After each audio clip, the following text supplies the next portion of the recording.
আজকে যে ঘটনাটা বলতে যাচ্ছি এটা শুনলে তোমাদের গায়ের লোম খাড়া হয়ে যাবে।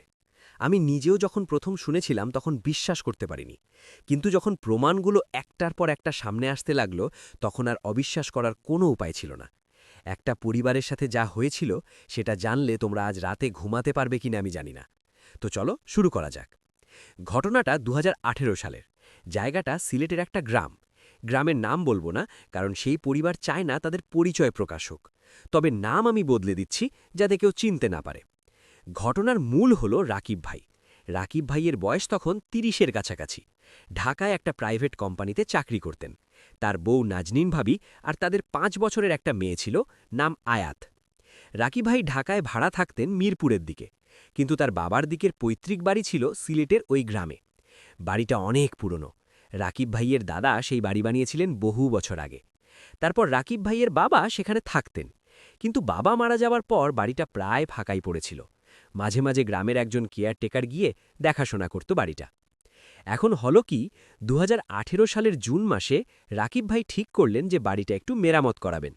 তার প্ল্যান ছিল যে বাড়িটা ঠিকঠাক করে মাঝে মাঝে পরিবার নিয়ে গ্রামে গিয়ে থাকবেন, শহরের এই যান্ত্রিক জীবন থেকে একটু বিরতি নেওয়া আর কি। তো রাকিব ভাই একদিন বউ আর মেয়েকে নিয়ে সিলেটে রওনা দিলেন।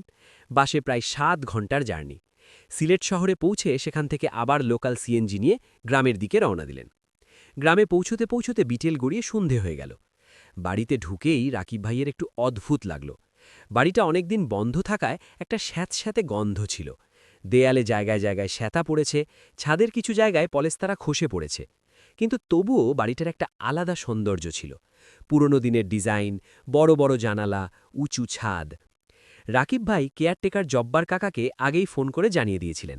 তো জব্বার কাকা আগে থেকেই বাড়ি খুলে একটু পরিষ্কার পরিচ্ছন্ন করে রেখেছিলেন। বিদ্যুৎ কানেকশনও চালু করে দিয়েছিলেন। প্রথম রাতটা কোনো সমস্যা ছাড়াই কাটল। রাকিব ভাই, ভাবি আর ছোট্ট আয়াত তিনজনে নিচতলার একটা রুমে ঘুমালেন। পরদিন সকালে রাকিব ভাই মিস্ত্রি ডাকলেন বাড়ি মেরামতের কাজ শুরু করার জন্য। মিস্ত্রি এসে বাড়িটা দেখল, কি কাজ করতে হবে সেগুলো বুঝে নিল। রাকিব ভাই বললেন যে অন্তত একটা সপ্তাহ তিনি এখানে থাকবেন, এর মধ্যে যতটুকু পারা যায় কাজ শেষ করতে হবে। দ্বিতীয় রাতেই প্রথম অদ্ভুত ঘটনাটা ঘটল। রাত তখন প্রায় ২টো বাজে। রাকিব ভাইয়ের হঠাৎ ঘুম ভেঙে গেল। কেন ঘুম ভাঙল সেটা উনি বুঝতে পারলেন না, কিন্তু ঘুম ভাঙার পর একটা শব্দ কানে এলো। মনে হলো যেন কেউ উপরতলায় হাঁকছে। এখন বাড়িটা দোতলা, উনারা ছিলেন নিচতলায়, উপরতলায় কেউ থাকার কথা না। রাকিব ভাই প্রথমে ভাবলেন হয়তো বিড়াল বা ইঁদুরের শব্দ হবে। পুরনো বাড়ি তো, এসব স্বাভাবিক। কিন্তু শব্দটা ইঁদুর বিড়ালের মতো ছিল না। স্পষ্ট পায়ের আওয়াজ, ধীরে ধীরে কেউ যেন হাঁটছে। একটু পরপর থামছে, আবার হাঁটছে। রাকিব ভাই বিছানায় উঠে বসলেন, কান পেতে রইলেন। শব্দটা আবার পেলেন, এবার আরেকটু স্পষ্ট। পায়ের আওয়াজের সাথে মনে হলো যেন কেউ কিছু একটা টানছে মেঝেতে। রাকিব ভাই একটু ভয় পেলেও নিজেকে সামলে নিলেন। ভাবলেন হয়তো বাইরে থেকে কোনো শব্দ আসছে, বাতাসে কিছু একটা নড়ছে হয়তো। তারপর একটু পর শব্দটা থেমে গেল। রাকিব ভাই আবার শুয়ে পড়লেন, কিন্তু ঘুম আর আসছিল না সহজে। অনেকক্ষণে পাশোপাশ করে শেষমেশ ঘুমিয়ে পড়লেন। সকালে উঠে রাকিব ভাই নাজনীন ভাবিকে রাতের কথা বললেন। ভাবি বললেন যে তিনি কোনো শব্দ শোনেননি, গভীর ঘুমেছিলেন। রাকিব ভাই ব্যাপারটার বেশি গুরুত্ব দিলেন না। দিনের বেলায় মিস্ত্রি এসে কাজ শুরু করল, বাড়ির বিভিন্ন জায়গায় মেরামতের কাজ চলছে। দুপুরের দিকে একটা ঘটনা ঘটল, যেটা রাকিব ভাইকে প্রথমবারের মতো সিরিয়াসলি ভাবতে বাধ্য করল। মিস্ত্রির সাথে একজন হেল্পার ছিল, তার নাম ছিল সোহেল। সোহেল উপরতলার একটা রুমের দরজা ঠিক করছিল। হঠাৎ সোহেল চিৎকার করতে করতে সিঁড়ি দিয়ে নিচে নেমে এলো। তার চেহারা ফ্যাকাশে হয়ে গেছে। জিজ্ঞেস করলে বলল যে উপরে ওই রুমে কেউ একজন দাঁড়িয়েছিল। সোহেল দরজা ঠিক করতে করতে হঠাৎ পেছনে তাকিয়ে দেখে রুমের কোনায় কেউ দাঁড়িয়ে আছে, কিন্তু ভালো করে তাকাতেই আর কাউকে দেখা গেল না। রাকিব ভাই সোহেলকে নিয়ে উপরে গেলেন। রুমটা খালি, কোনো কোনায় কেউ নেই। রাকিব ভাই ভাবলেন হয়তো ছেলেটা পুরনো বাড়ির অন্ধকারে ভয় পেয়ে গেছে। দিনের বেলাতেও উপরতলার রুমগুলোতে আলো কম ঢুকত, কারণ জানালাগুলো পুরনো কাঠের শাটার দিয়ে বন্ধ ছিল। আলো ছাড়াই মনেই হতে পারে কেউ দাঁড়িয়ে আছে। কিন্তু সোহেল একদম জোর দিয়ে বলল যে সে স্পষ্ট দেখেছে, একটা মানুষের আকৃতি ছিল, সাদা কাপড় পরা। সেদিন বিকেলে সোহেল আর কাজ করতে রাজি হল না, চলে গেল। মিস্ত্রি বলল সে কাল আরেকজন হেল্পার নিয়ে আসবে। রাকিব ভাই একটু চিন্তিত হলেন, কিন্তু তখনও ভৌতিক কিছু হচ্ছে বলে মানতে রাজি ছিলেন না। উনি ছিলেন আধুনিক মনের মানুষ, ভূতপ্রেত এসব বিশ্বাস করতেন না। তৃতীয় রাতে ঘটনা আর একটু এগিয়ে গেল। এবার রাকিব ভাই ইচ্ছে করেই একটু দেরি করে ঘুমালেন। রাত 12টা পর্যন্ত জেগেছিলেন, ফোনে সিনেমা দেখছিলেন। ভাবি আর আয়াত আগেই ঘুমিয়ে পড়েছে। রাত 12টার পর রাকিব ভাই ফোন রেখে ঘুমানোর চেষ্টা করছেন। ঠিক তখন আবার সেই শব্দ, উপরতলা থেকে পায়ের আওয়াজ। কিন্তু এবার আওয়াজটা আগের রাতের চেয়ে জুড়ে, এবং এবার পায়ের আওয়াজের সাথে আরেকটা শব্দ মিশে আছে। মনে হচ্ছে কেউ যেন কাঁদছে, খুব আস্তে আস্তে, ফিসফিস করে কান্নার মতো। রাকিব ভাইয়ের এবার সত্যিই গা ছমছম করে উঠল, কিন্তু উনি সাহস করে বিছানা থেকে উঠলেন, মোবাইলের টর্চ জ্বালিয়ে রুম থেকে বের হলেন। সিঁড়ির কাছে গিয়ে উপরের দিকে তাকালেন। সিঁড়িটা অন্ধকার। টর্চের আলো ফেলতেই দেখলেন সিঁড়ির মাঝামাঝি কিছু একটা আছে। ভালো করে আলো ফেলতেই দেখলেন কিছু নেই। হয়তো চোখের ভুল ছিল, কিন্তু উপর থেকে শব্দটা তখনও আসছে। রাকিব ভাই সিঁড়ি দিয়ে উপরে উঠতে লাগলেন। প্রতিটা সিঁড়ি ভাঙতে ভাঙতে তার হার্টবিট বাড়ছিল। উপরে পৌঁছে দেখলেন করিডরটা ফাঁকা, কোনো শব্দ নেই। যেই উনি উপরে পৌঁছালেন, শব্দ বন্ধ। রাকিব ভাই এক একে প্রতিটা রুম চেক করলেন। কোনো রুমে কেউ নেই, জানালাগুলো বন্ধ, কোনো বাতাস ঢুকছে না যাতে কিছু নড়তে পারে। উনি পুরোটা চেক করে নিচে নেমে এলেন। নিচে এসে দেখলেন ছোট্ট আয়াত বিছানায় উঠে বসে আছে। রাকিব ভাই জিজ্ঞেস করলেন, মামনি, তোমার ঘুম ভেঙে গেছে? আয়াত বলল, বাবা, ওই আন্টিকে। রাকিব ভাই বললেন, কোন আন্টি? আয়াত বলল, ওই যে আন্টি এইখানে দাঁড়িয়েছিল, সাদা কাপড় পরা আন্টি। আয়াত জানালার দিকে আঙুল দিয়ে দেখাল। রাকিব ভাইয়ের মাথায় যেন বাজ পড়ল। 5 বছরের বাচ্চা মিথ্যা বলবে না। আর সোহেলও দিনের বেলায় সাদা কাপড় পরা কাউকে দেখেছে বলেছিল। দুটো আলাদা মানুষ, আলাদা সময়ে একই জিনিস দেখছে। রাকিব ভাই আয়াতকে বুকে জড়িয়ে ধরলেন, ভাবিকে জাগালেন, ভাবিকে সব বললেন। ভাবি খুব ভয় পেয়ে গেলেন, বললেন যে কাল সকালেই ঢাকা ফিরে যাই। কিন্তু রাকিব ভাই বললেন যে বাড়ি মেরামতের কাজ ফেলে যাওয়া যাবে না, আর হয়তো কিছুই হচ্ছে না, আমরা অযথা ভয় পাচ্ছি। চতুর্থ দিন সকালে রাকিব ভাই জব্বার কাকাকে ডেকে আনলেন। জব্বার কাকা এই বাড়ির কেয়ারটেকার প্রায় 15 বছর ধরে। রাকিব ভাই সরাসরি জিজ্ঞেস করলেন, কাকা, এই বাড়িতে কি কখনো অদ্ভুত কিছু হয়েছে? আপনি এতদিন ধরে দেখাশোনা করছেন, কিছু কি জানেন? জব্বার কাকা প্রথমে একটু চুপ করে রইলেন। মনে হলো কিছু একটা বলতে চাইছেন কিন্তু বলতে পারছেন না। তারপর আস্তে আস্তে বললেন যে বাড়িটায় কিছু একটা আছে। জব্বার কাকা নিজেও অনেকবার রাতে অদ্ভুত শব্দ শুনেছেন। কখনো কখনো বাড়ির সামনে দিয়ে যাওয়ার সময় উপরতলার জানালায় কেউ দাঁড়িয়ে থাকতে দেখেছেন, যদিও বাড়িতে কেউ থাকে না। জব্বার কাকা আরও বললেন যে গ্রামের পুরনো মানুষজন একটা কথা বলে। রাকিব ভাইয়ের দাদার সময়ে এই বাড়িতে একজন কাজের মেয়ে ছিল, তার নাম ছিল ময়না। ময়না খুব অল্প বয়সে এই বাড়িতে কাজ করতে এসেছিল। তার নিজের কোনো পরিবার ছিল না, এতিম মেয়ে ছিল। বাড়ির লোকজনই তাকে আশ্রয় দিয়েছিল।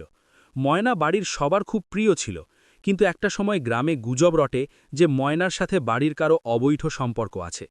এই গুজবের কারণে ময়নার জীবন দুর্বিষহ হয়ে ওঠে। গ্রামের মানুষজন তাকে নিয়ে কথা বলতে শুরু করে। একসময় বাড়ি থেকেও তাকে বেল করে দেওয়ার কথা ওঠে। ময়না যাবে কোথায়? তার তো কেউ নেই। একদিন রাতে ময়না উপরতলার একটা রুমে গলায় দড়ি দিয়ে আত্মহত্যা করে। পরদিন সকালে তার ঝুলন্ত লাশ পাওয়া যায়। সেই থেকে গ্রামের মানুষজন বলে যে ময়নার আত্মা এই বাড়িতে আটকে আছে, সে মুক্তি পায়নি। রাকিব ভাই এই কথা শুনে চুপ করে রইলেন অনেকক্ষণ। উনি তখনও সম্পূর্ণ বিশ্বাস করতে পারছিলেন না, কিন্তু ঘটনাগুলো উনাকে ভাবাচ্ছিল। ভাবি কিন্তু ততক্ষণে একদম ভেঙে পড়েছেন, বারবার বলছেন চলে যেতে। কিন্তু রাকিব ভাই একটু জেদি মানুষ, বললেন যে আরও 2 দিন থাকব, কাজটা একটু গুছিয়ে তারপর যাব। চতুর্থ রাতে যা ঘটল সেটাই আসল ভয়ের ঘটনা। রাত তখন প্রায় 2:30। হঠাৎ নাজনীন ভাবির চিৎকারে রাকিব ভাইয়ের ঘুম ভাঙল। ভাবি বিছানায় বসে কাঁপছেন। রাকিব ভাই জিজ্ঞেস করলেন, কি হয়েছে? ভাবি কাঁপতে কাঁপতে বললেন, কেউ একজন আমার চুল ধরে টান দিয়েছে। রাকিব ভাই বললেন, হয়তো স্বপ্ন দেখেছ। ভাবি বললেন, না, আমি জেগেই ছিলাম, ঘুম আসছিল না, এপাশ ওপাশ করছিলাম। হঠাৎ পেছন থেকে কেউ আমার চুল ধরে জোরে টান দিল, আমি ঘুরে তাকাতেই দেখি কেউ নেই। রাকিব ভাই ভাবিকে শান্ত করার চেষ্টা করলেন, কিন্তু ঠিক তখনই আরেকটা ঘটনা ঘটল, যেটা রাকিব ভাইকে হাড়ে হাড়ে টের পাইয়ে দিল যে এই বাড়িতে সত্যিই কিছু একটা আছে। ঘরের একমাত্র জানালাটা হঠাৎ ঝড়ের বেগে খুলে গেল, কিন্তু বাইরে কোনো ঝড় নেই, বাতাসও নেই। জানালাটা ভেতর থেকে হুক দিয়ে আটকানো ছিল। সেই হুক খুলে জানালা একদম হাট করে খুলে গেল, আর জানালা খোলার সাথে সাথে ঘরে একটা ঠান্ডা বাতাস ঢুকল। এমন ঠান্ডা যেটা জুন দাসের গরমে থাকার কথা না, হাড় কাঁপানো ঠান্ডা। রাকিব ভাই জানালা বন্ধ করতে গিয়ে বাইরে তাকালেন। বাড়ির সামনে একটা পুরনো আমগাছ আছে। সেই আমগাছের নিচে কেউ দাঁড়িয়ে আছে, সাদা কাপড় পরা, মাথার চুল এলোমেলো। রাকিব ভাই টর্চ জ্বালিয়ে আলো ফেলতেই সেই আকৃতিটা নেই। কোথায় গেল? এত দ্রুত কেউ যেতে পারে না, চারপাশে খোলা মাঠ, লুকানোর কোনো জায়গা নেই, মুহূর্তেই উধাও। সেই রাতে আর কেউ ঘুমাতে পারলেন না, তিনজনে জেগে বসে রইলেন সকাল পর্যন্ত। সকাল হতেই ভাবি বললেন যে আর একটা রাতও এখানে থাকব না। এবার রাকিব ভাইও আর কিছু বললেন না, কিন্তু সকালে বের হওয়ার আগে একটা ঘটনা ঘটল, যেটা সবকিছু বদলে দিল। রাকিব ভাই বেসিনে মুখ ধুচ্ছিলেন, বেসিনের ওপরে একটা পুরনো আয়না ছিল। মুখ ধুয়ে আয়নায় তাকাতেই দেখলেন আয়নায় তার পেছনে কেউ দাঁড়িয়ে আছে, একটা মেয়ে, গায়ে সাদা কাপড়, চোখ দুটো লাল, চেহারায় অসীম কষ্টের ছাপ। রাকিব ভাই আতঙ্কে পেছনে ঘুরে তাকালেন, কেউ নেই। আবার আয়নায় তাকালেন, আয়নাতেও আর নেই। পুরো ব্যাপারটা ৩ সেকেন্ডের ঘটনা, কিন্তু এই ৩ সেকেন্ড রাকিব ভাইয়ের জীবন বদলে দিল। রাকিব ভাই বললেন যে সেই মুহূর্তে উনি বুঝে গেছিলেন এটা কোনো বিভ্রম না, কোনো চোখের ধোঁকা না, সত্যিই কিছু একটা আছে এই বাড়িতে। সেই চোখ দুটো উনি আজও ভুলতে পারেননি। এতটা কষ্ট, এতটা যন্ত্রণা একজন মানুষের চোখে দেখা সম্ভব না, সেটা মানুষের চোখ ছিল না। এবার রাকিব ভাই সিদ্ধান্ত নিলেন যে বাড়ি ছেড়ে যাওয়ার আগে একটু খোঁজ নেবেন। উনি গ্রামের সবচেয়ে বয়স্ক মানুষ করিম দাদার কাছে গেলেন। করিম দাদার বয়স তখন ৯০-এর ওপরে, রাকিব ভাইয়ের দাদার সময়ের সাক্ষী। করিম দাদা রাকিব ভাইকে দেখে চিনতে পারলেন, বললেন, তুই কি সালাম ভাইয়ের নাতি? রাকিব ভাই বললেন, জি দাদা। করিম দাদা বললেন, তুই কি ওই বাড়িতে থাকতে এসেছিস? রাকিব ভাই বললেন, জি দাদা, আর সেখানে কিছু একটা অদ্ভুত জিনিস হচ্ছে। করিম দাদা একটা দীর্ঘশ্বাস ফেললেন, তারপর বললেন, আমি জানতাম একদিন না একদিন তোদের কেউ আসবে আর এই কথা জিজ্ঞেস করবে। তারপর করিম দাদা যা বললেন সেটা শুনে রাকিব ভাই স্তব্ধ হয়ে গেলেন। রাকিব ভাই এই কথা শুনে একেবারে ভেঙে পড়লেন। নিজের পরিবারের মানুষ, নিজের দাদার পরিবার এমন একটা নৃশংস কাজ করেছিল, এটা মেনে নেওয়া সহজ ছিল না। কিন্তু এই সত্যটা জানার পর রাকিব ভাই বুঝলেন কেন ময়নার আত্মা শান্তি পায়নি। একটা নিরপরাধ মেয়ে, যাকে অন্যায়ভাবে মেরে ফেলা হয়েছে, যার বিচার হয়নি, তার আত্মা কিভাবে মুক্তি পাবে? রাকিব ভাই সেদিনই পরিবার নিয়ে ঢাকা ফিরে যাওয়ার সিদ্ধান্ত নিলেন। কিন্তু যাওয়ার আগে একটা কাজ করলেন। উনি গ্রামের মসজিদের ইমাম সাহেবকে ডেকে আনলেন। ইমাম সাহেবকে পুরো ঘটনা বললেন। ইমাম সাহেব বললেন যে একটা মজলুম মানুষের আত্মা যদি সত্যিই এখানে আটকে থাকে, তাহলে তার জন্য দোয়া করা দরকার। ইমাম সাহেব বাড়িতে এসে কোরআন তেলাওয়াত করলেন, বিশেষভাবে দোয়া করলেন। রাকিব ভাই নিজেও দোয়া করলেন, ময়নার রুহের মাগফিরাত কামনা করলেন। এরপর রাকিব ভাই আরেকটা কাজ করলেন, যেটা উনাকে অনেক সাহসের পরিচয় দিতে হয়েছে। উনি করিম দাদার কাছ থেকে পুরো ঘটনার বিবরণ লিখে নিলেন, কারণ করিম দাদা আর বেশিদিন বাঁচবেন না, এই সত্যটা যেন হারিয়ে না যায়। রাকিব ভাই বললেন যে ময়নার বিচার এই দুনিয়ায় না হলেও অন্তত সত্যটা মানুষ জানুক। ঢাকা ফিরে আসার পর রাকিব ভাই অনেক দিন ঠিকমতো ঘুমাতে পারেননি। বারবার সেই চোখ দুটো মনে পড়ত, আয়নায় দেখা সেই মুখটা ভুলতে পারতেন না। ভাবি তো আরও খারাপ অবস্থা, ভাবি রাতে একা থাকতে পারতেন না। ছোট্ট আয়াত মাঝে মাঝে ঘুমের মধ্যে বলতো, সেই আন্টি আবার এসেছে। যদিও ঢাকায় কোনো ভৌতিক ঘটনা ঘটেনি, কিন্তু আয়াত স্বপ্নে দেখত। প্রায় ২ মাস পর রাকিব ভাই আবার সিলেটে গেলেন, এবার একা, পরিবারকে নেননি। এবার তার উদ্দেশ্য ছিল আলাদা। উনি একজন হুজুরকে সাথে নিয়ে গেলেন, যিনি এই ধরনের বিষয়ে অভিজ্ঞ। হুজুর সাহেব বাড়িতে গিয়ে পুরো বাড়িটা ঘুরে দেখলেন। ওপরতলার সেই রুমে গিয়ে অনেকক্ষণ বসে রইলেন। তারপর বললেন যে এই বাড়িতে সত্যিই কিছু একটা আছে, একটা অশান্ত আত্মা, সে মুক্তি চায়। কিন্তু তার মুক্তি তখনই হবে যখন তার প্রতি যে অন্যায় হয়েছে সেটা স্বীকার করা হবে। হুজুর সাহেব বললেন যে তিনি কোরআন তেলাওয়াত করবেন এবং দোয়া করবেন, কিন্তু আসল কাজটা রাকিব ভাইকেই করতে হবে। রাকিব ভাই সেই রাতে উপরতলার সেই রুমে একা গেলেন, মোমবাতি জ্বালিয়ে বসলেন। তারপর জোরে জোরে বললেন, ময়না, আমি জানি তোমার সাথে কি হয়েছে, আমি জানি তোমার প্রতি অন্যায় করা হয়েছে। আমার পরিবারের মানুষ তোমার সাথে যা করেছে সেটা ক্ষমার অযোগ্য। আমি তোমার কাছে ক্ষমা চাইছি, তোমার আত্মা যেন শান্তি পায়, তুমি যেন মুক্তি পাও। রাকিব ভাই বললেন যে সেই মুহূর্তে ঘরের তাপমাত্রা হঠাৎ কমে গেল, মোমবাতির আগুন কেঁপে উঠল, একটা হালকা বাতাস বইল। আর তারপর রাকিব ভাই অনুভব করলেন যে কেউ যেন তার কাঁধে হাত রাখল, কিন্তু ঘুরে তাকালে কেউ নেই, শুধু একটা অনুভূতি, একটা স্পর্শ, হালকা ঠান্ডা একটা স্পর্শ। তারপর সব স্বাভাবিক হয়ে গেল। ঘরের তাপমাত্রা আবার আগের মতো হল, মোমবাতি আবার স্থির হয়ে জ্বলতে লাগল। হুজুর সাহেব সারা রাত কোরআন তেলাওয়াত করলেন, দোয়া করলেন। পরদিন সকালে হুজুর সাহেব বললেন যে তিনি আশা করেন আত্মাটি এবার মুক্তি পাবে, কিন্তু পুরোপুরি নিশ্চিত হতে আরও কিছুদিন অপেক্ষা করতে হবে। রাকিব ভাই সেই রাতের পর আর সেই বাড়িতে কোনো ভৌতিক ঘটনা ঘটেনি বলে জানিয়েছেন। কয়েক মাস পর উনি আবার পরিবার নিয়ে গিয়েছিলেন। সেবার কোনো শব্দ নেই, কোনো আকৃতি নেই, কিছুই নেই। বাড়িটা শান্ত। আয়া তো আর কোনো আন্টির কথা বলেনি। কিন্তু রাকিব ভাই একটা কথা বলেছিলেন যেটা আমার মনে গেঁথে আছে। উনি বলেছিলেন যে ওই রাতে সেই রুমে যখন কেউ তার কাঁধে হাত রেখেছিল, সেই মুহূর্তে উনি ভয় পাননি, বরং একটা অদ্ভুত শান্তি অনুভব করেছিলেন। যেন কেউ বলতে চাইছে, ধন্যবাদ, এতদিন পর কেউ তো আমার কথা শুনল, কেউ তো আমার জন্য কাঁদল। রাকিব ভাই বলেছিলেন যে ময়না খারাপ ছিল না, কাউকে ক্ষতি করতে চায়নি। সে শুধু চাইছিল কেউ তার কষ্টটা বুঝুক, কেউ তার সত্যটা জানুক। এই ঘটনাটা আমাদের অনেক কিছু শেখায়। আমরা ভূত বলতে যেটা বুঝি সেটা হয়তো সবসময় ভয়ঙ্কর কিছু না। হয়তো সেটা একটা অসহায় আত্মা যে শুধু বিচার চায়, মুক্তি চায়। আমরা তো রাত ৩টে পুরনো বাড়িতে একা রাত কাটালে কি হয় সেটা নিয়ে অনেক ভিডিও দেখি, অনেক গল্প শুনি। কিন্তু আসল ভয়ের জায়গাটা হলো সেই অন্যায় যেটা একজন মানুষের সাথে করা হয়েছে। মানুষের নিষ্ঠুরতাই সবচেয়ে বড় ভয়ের জায়গা। রাকিব ভাই আজ পর্যন্ত সেই বাড়িটা রেখে দিয়েছেন, মেরামত করিয়েছেন। মাঝে মাঝে পরিবার নিয়ে যান, আর প্রতিবার যাওয়ার সময় উপরতলার সেই রুমে গিয়ে ময়নার জন্য দোয়া করেন।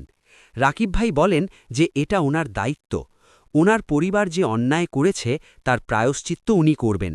ময়না হয়তো মুক্তি পেয়েছে, কিন্তু রাকিব ভাই নিজে এখনও মুক্তি পাননি সেই অপরাধবোধ থেকে। যে অপরাধ তিনি করেননি, কিন্তু তার পরিবার করেছে। তো এই ছিল আজকের ঘটনা। বলো তো, তোমরা কি বিশ্বাস করো যে সত্যিই মৃত মানুষের আত্মা আটকে থাকতে পারে? কমেন্টে জানাও।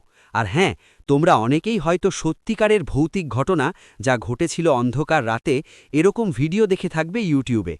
কিন্তু আমি চেষ্টা করি তোমাদের কাছে সেই ঘটনাগুলো আনতে যেগুলো সত্যি এবং যেগুলোর পেছনে একটা গভীর কাহিনী আছে।